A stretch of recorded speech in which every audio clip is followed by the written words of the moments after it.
What's up, everybody? Welcome to a brand new episode of MUT Tips. I'm your host, Sean Taylor from the Made Up Theater, and let's jump into today's topic, Monologue Deconstruction, Part 1. A monologue deconstruction is a section of a long-form piece wherein one or more improvisers tell truthful stories from their own personal experiences, inspired by maybe an audience suggestion, or even inspired by, themes or occurrences that took place within previous improvised scenes. And telling a monologue is kind of intimidating, right? Because we're not doing it as a character, we're doing it as ourselves. We're going on stage and telling, a story, an anecdote from our own personal experiences, our own life. And we fear judgment sometimes as we do this. Like we think, oh my gosh, is this story interesting enough? Is it helping my performers generate inspiration and ideas? And yes, it is. As long as you are conveying something that is truthful, you will help your scene partners discover new inspiration for scenes that'll take place. So let's get into some aspects that we want to really touch on when we're telling a monologue in front of an audience. The first big thing to focus on when you're telling a monologue is to be truthful. Again, you're telling a true story from your own personal experience, and ultimately you don't want to delve into fabricating details or being a character. The audience can sense when you're telling a false story. They can, notice inconsistencies with details, or notice you maybe getting stuck in your head as you're trying to devise this tale. But when you're telling a true story, it's more seamless. It flows more simply because you're just recounting details. So a good way to practice this is just focus on telling a true story, maybe about your first job, or maybe about a birthday celebration that you had that you really enjoyed, and just tell it from start to finish. Maybe just focus on one day or one event from that experience and just focus on the details. Don't worry about opinions or anything like that, and just see how you do. Don't judge your story either. The story's not boring unless you tell the audience it's boring.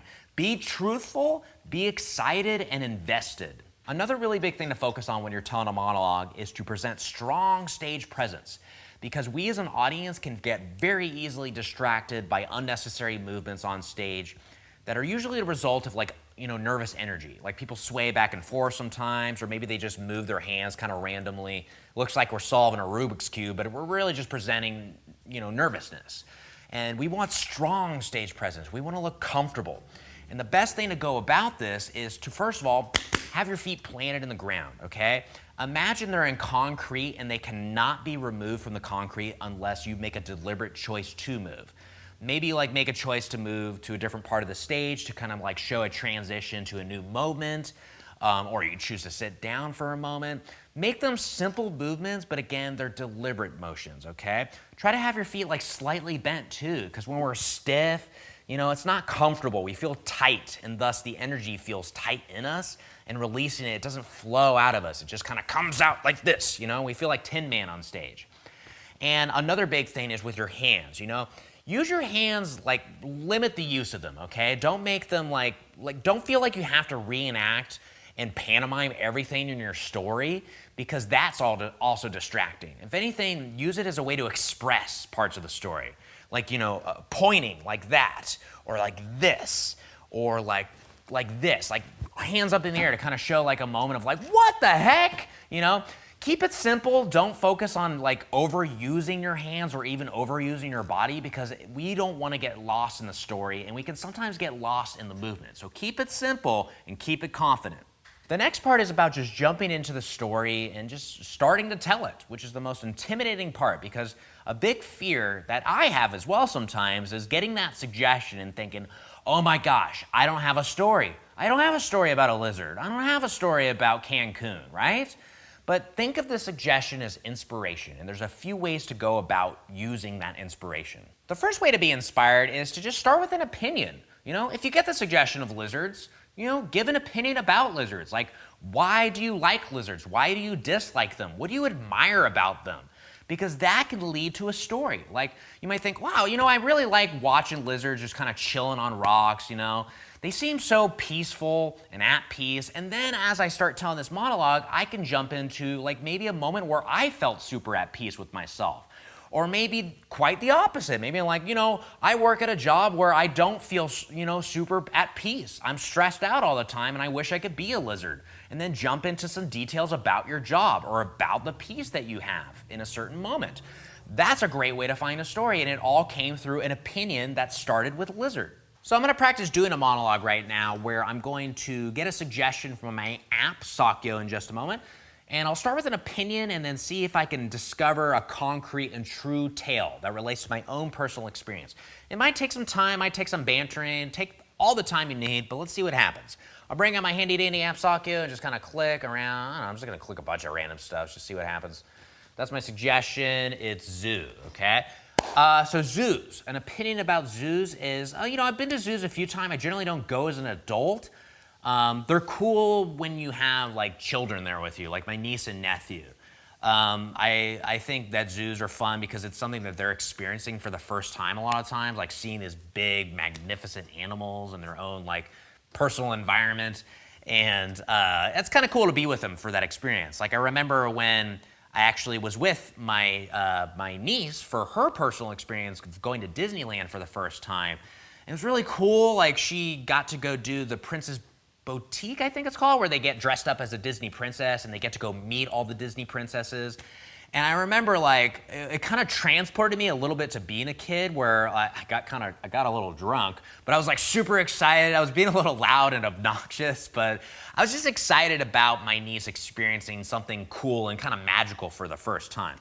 So that's my starting off point to this experience. I can go into more detail maybe about like some things that we did at Disneyland together, or maybe another incident that happened in Disneyland, either related to that experience with my niece, or maybe a separate experience as well. That's how I started. I started with an opinion related to like how I think zoos are cool, especially if you're there with kids, and then directly found a memory that I had, based on that inspiration. Why don't you try it now? I'll give you a suggestion. If you want, you can always just get your own suggestion too off of the app Sakyo. And if you want, you could pause the video or I'll let it go for 30 seconds and you could just tell a 30-second story until I stop you. See if you can start with that opinion and find a way to get to a concrete story. Here's your suggestion. I'm just going to click around a little bit. I have no idea what I'm going to click on. That's what your suggestion is, okay? Airport. There you go. Start with an opinion about airport and see if you can find a concrete story. It doesn't need to be related to airport. It's related to the opinion that you found. Good luck.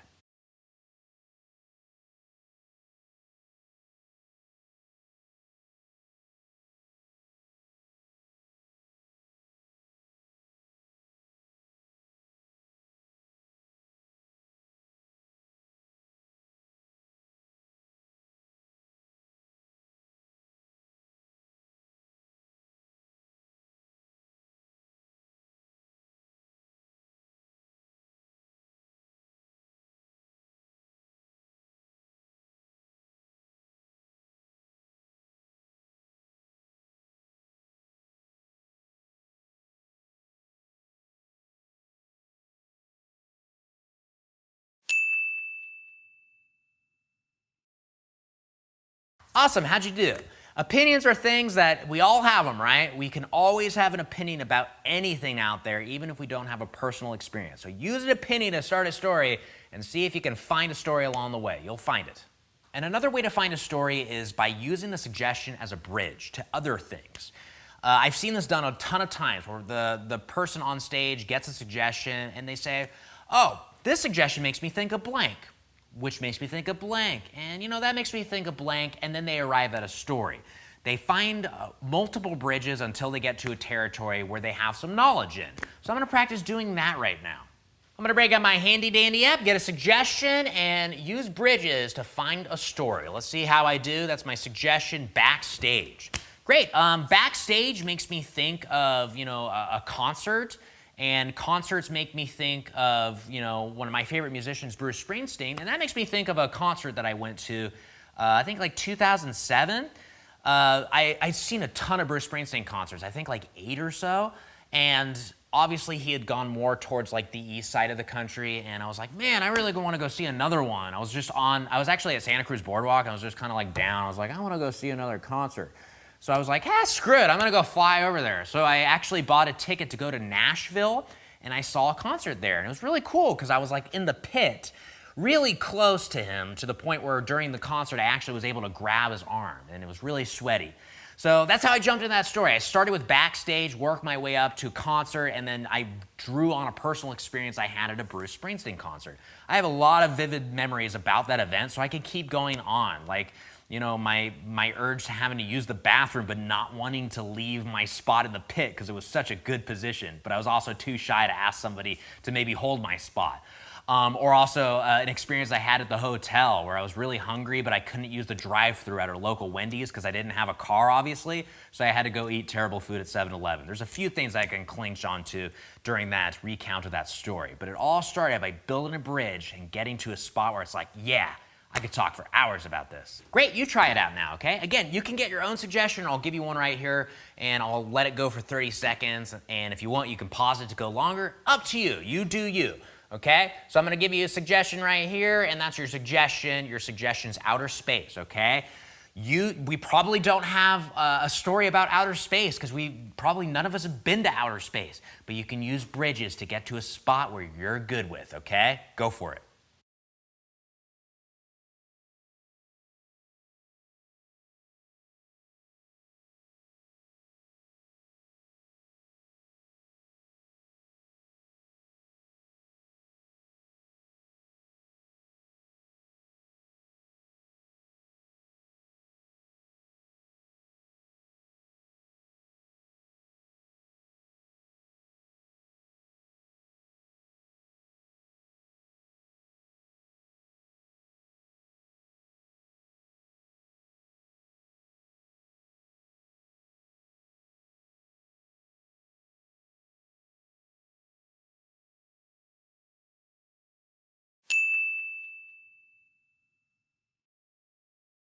Great, how'd you do? Remember, the suggestion, it is not something you are meant to be bound to.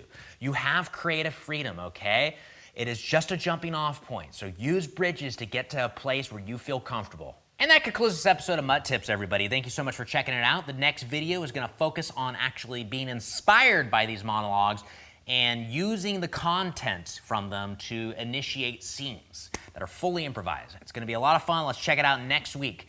Also, if you enjoyed the video, like it down below or comment with someone you would like addressed in a future video. I'd love to hear it. As always, subscribe on YouTube to be informed of upcoming videos. Smash that subscribe button, ring that bell. It's all very helpful. Thank you so much, everybody. I'll see you next time for another episode of MUT Tips. Bye.